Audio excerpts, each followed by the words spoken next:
سبحان الذي أسرى بعبده ليلا من المسجد الحرام إلى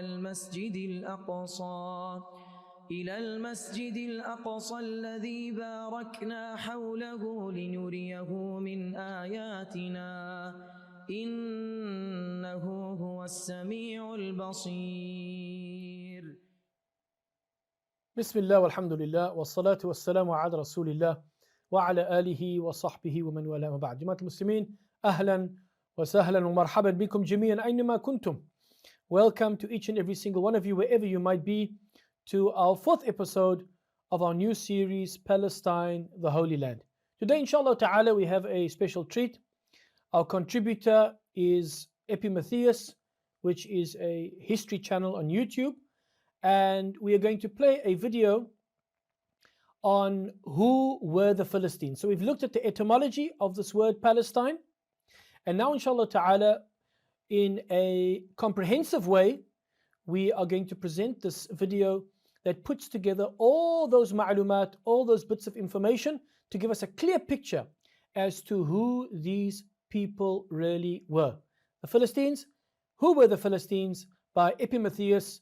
فليتفضل مشكورا. Who were the Philistines? The short answer. The Philistines were an ancient people who lived on the southeastern shore of the Mediterranean during the Late Bronze to Early Iron Age. Their civilization was centered around the Pentapolis, the 5 cities of the Philistines: Ashdod, Ashkelon, Ekron, Gath, and Gaza. The land that this confederation of city-states inhabited is known as Philistia. The Philistines are most known for their role in the biblical narrative, where they are the longtime rival of the Hebrew tribes and their later kingdoms. A little bit of context. Long before Philistia was founded, the region was inhabited by the Canaanites. They were the indigenous people who lived along much of the eastern Mediterranean coast. The Canaanites were predominantly descended from the Neolithic farmers and city dwellers that had lived there long before written history began. Peoples from Mesopotamia and Anatolia also migrated and assimilated into the Canaanite population. Through conflict, migration, and trade, Mesopotamian culture was the most significant outside influence on the early Canaanite civilizations. That was followed by an increase in Egyptian influence, especially in southern Canaan. Egypt's first foothold in the region was a fortress built at the strategic choke point where Gaza would later be built.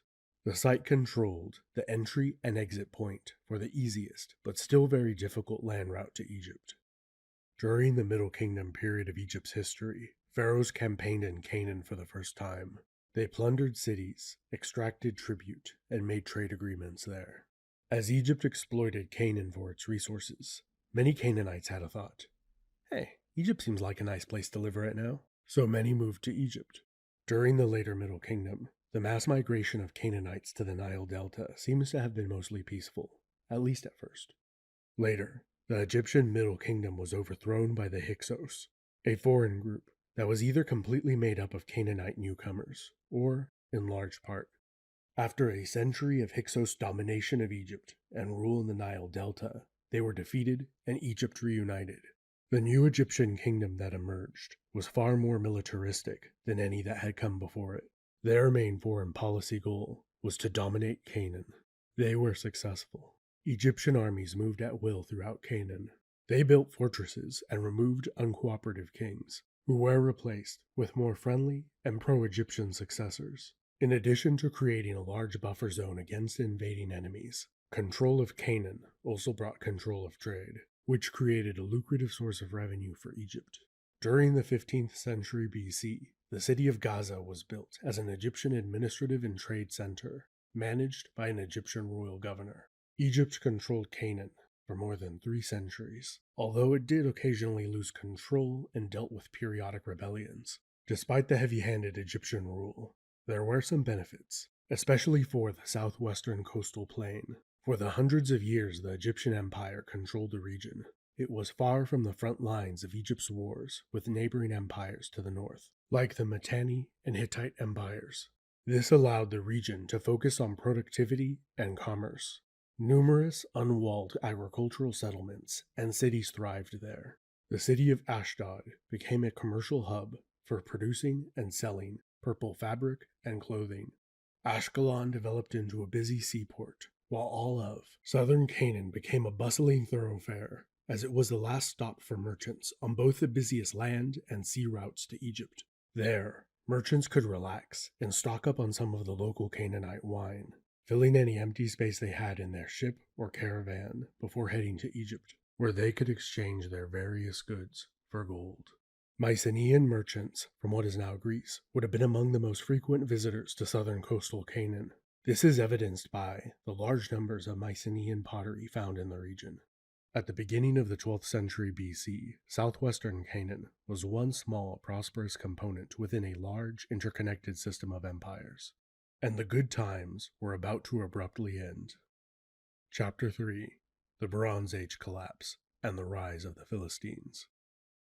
In the early 12th century BC, the old international order dramatically collapsed. In the span of a few decades, ancient empires were reduced to rubble. Prosperity gave way to desolation, and a golden age gave way to a dark one.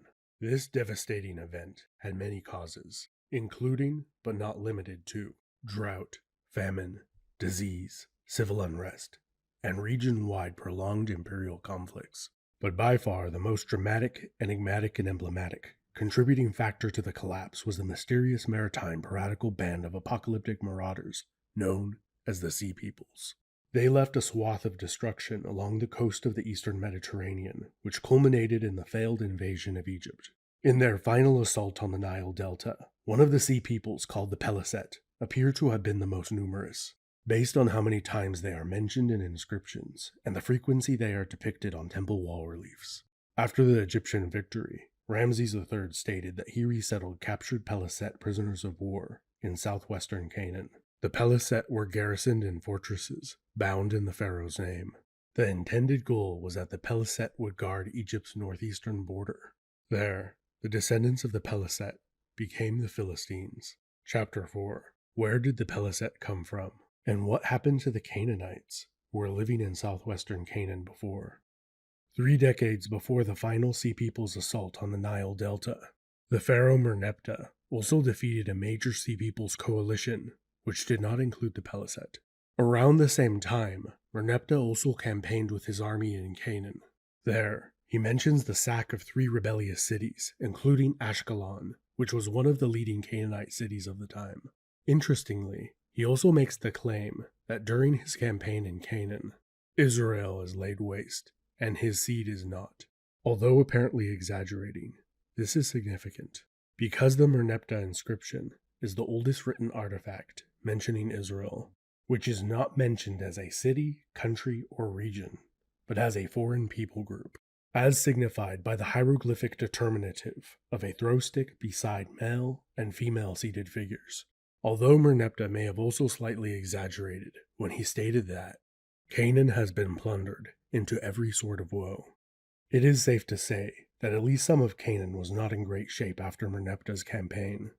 From the archaeological record, it is apparent that almost all of the cities, towns, hamlets, and small settlements on the southwestern coastal plain were destroyed immediately before, during, or after the first decades of the 12th century BC. So what happened to the Canaanites of the coastal plain?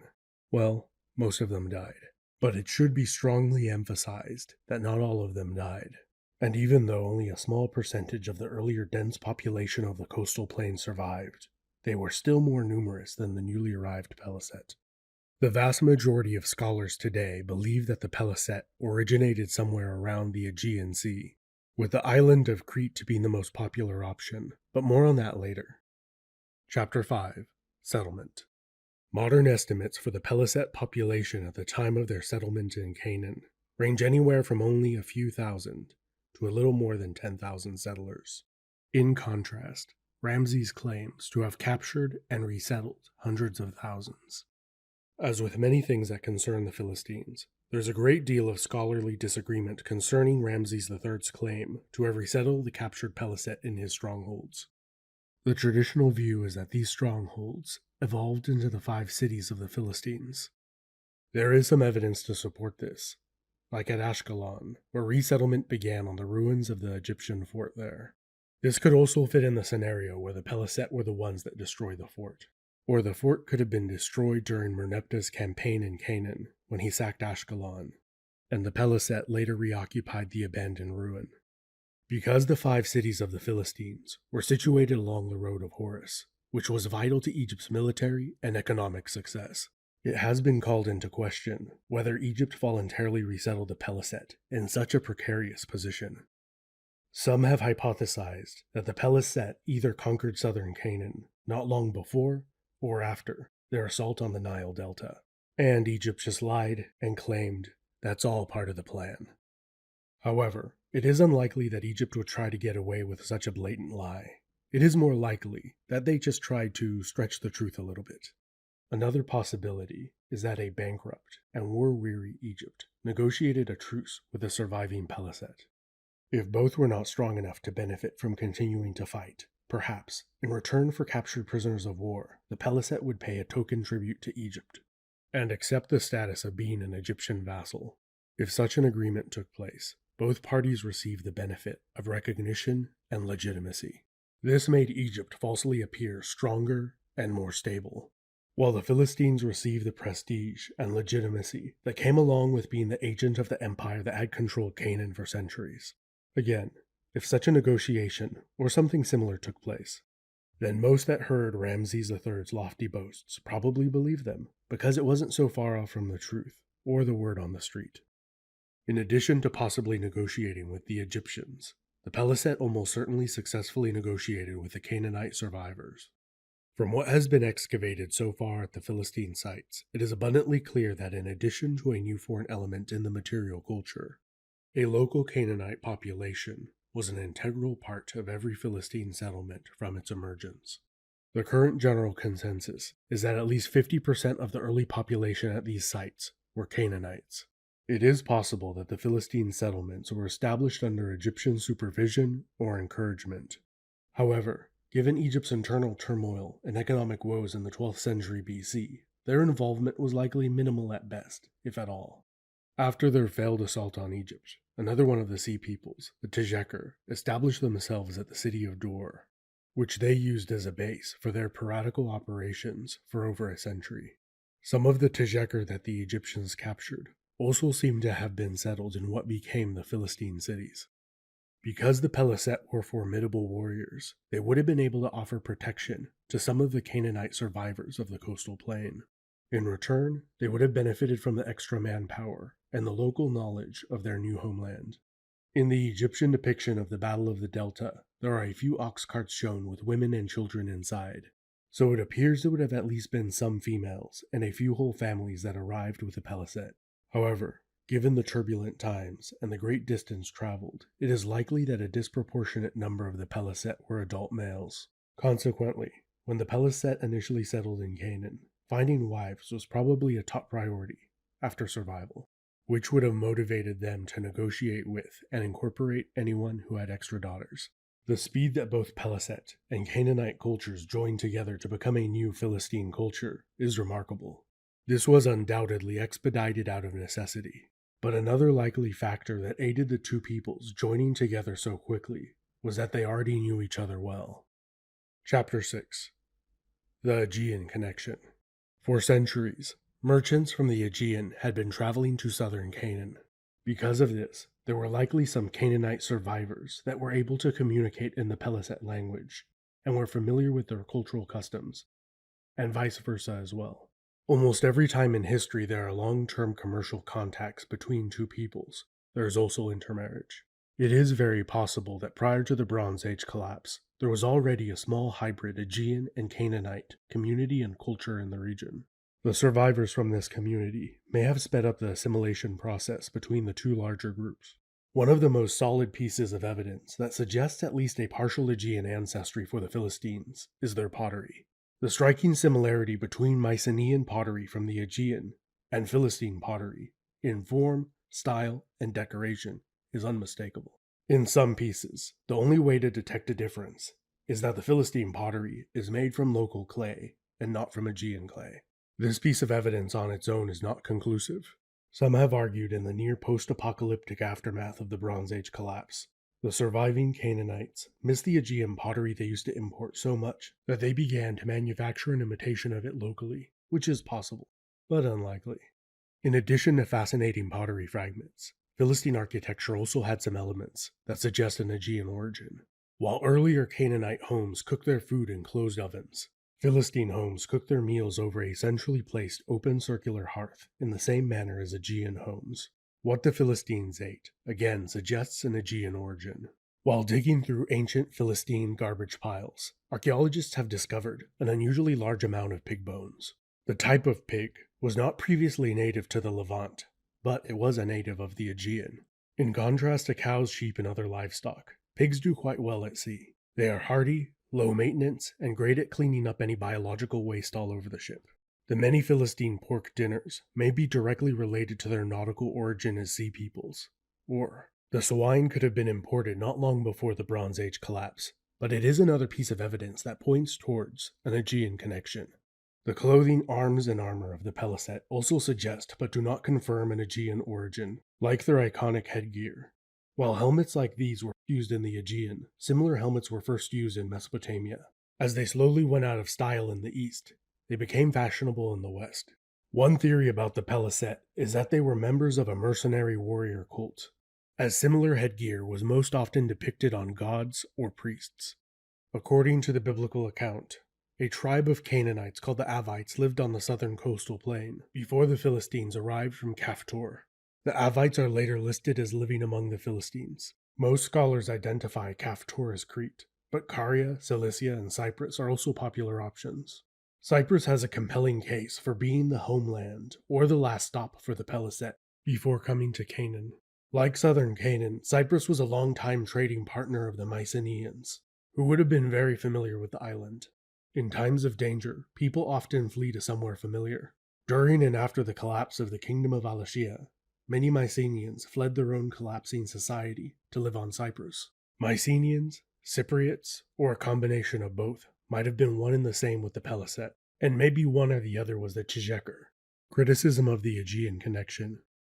Two of the best arguments that the Paliset were not from the Aegean region is that there is no clear evidence of Aegean influence on Philistine language or religion. The gods that the Philistines worshipped, Baal, Astaroth, and Dagon, were already worshipped in Canaan before the arrival of the Paliset. One obvious answer to why the Paliset abandoned their old, possibly Greek gods, is that they lived through the traumatic collapse of their own civilization, and then they suffered the humiliation of defeat at the hands of the Egyptians. Some would have been made slaves, their most beautiful women taken as trophies, and even more would have died along the way or in battle. The tiny group of survivors just likely lost faith in the gods of their fathers. Additionally, many ancient peoples viewed gods as being tied to a specific geographic territory, so they may have just believed that their old gods had no power in the land they settled in. As for the language, this could be explained by 1. We know very little of the Philistine language, so maybe there was some words that linked to Mycenaean Greek, Luwian, or another Aegean language, but we just don't know about it. 2. The Paliset saw the advantage of mastering the Canaanite language, which some of them probably already knew, so they could negotiate better. 3. While the Philistine men farmed their fields, drank wine with their friends, and waged war on their enemies, Philistine women, many of whom were probably of Canaanite origin, taught their children to speak and worship the Canaanite gods. Most other theories not mentioned here heavily or completely rely on linguistic similarities to place names and the Paliset. Out of the many possible homelands for the Paliset, somewhere near the Aegean fits best, given the current evidence. Following the collapse of the Bronze Age empires, a complete restructuring of society took place. Nomads moved into the ruins of cities, and some surviving city dwellers took on a nomadic way of life. While in most areas of the Near East, a nomadic pastoralist lifestyle became the most common, one of the few places where urban life recovered and thrived was along the eastern coast of the Mediterranean. For centuries, heavy-handed imperial administrations regulated and taxed the flow of trade that went through Canaan. Following the Bronze Age collapse, independent city-states became the leading traders, as Egypt gradually abandoned the region in the 12th century BC. Even though at first there was only a small trickle of trade flowing through the region, compared to the traffic of earlier times, it was more profitable for small independent traders like the Philistines. Their fortified settlements rapidly expanded into cities, and their soldiers filled the power vacuum left by the Egyptians on the coastal plain. All of the Philistine cities were situated close to some of the best farmland in the region. In contrast to earlier Canaanite cities, where the farming communities that supported the city were spread out over a large area, Philistine farmers lived in the city, and their cultivated land was nearby. This city plan reflected the times, where marauders and invaders were a much more likely occurrence, and protecting farmers was a higher priority. The Philistines were an industrious people. Not only did they tax trade going to Egypt, they produced large amounts of wine and olive oil for export. Ekron, which was a small settlement during Canaanite times, developed into a large production center for olive oil. At Ekron, 115 large olive oil presses have been excavated, which would have produced many tons more of olive oil than they could have needed for personal consumption.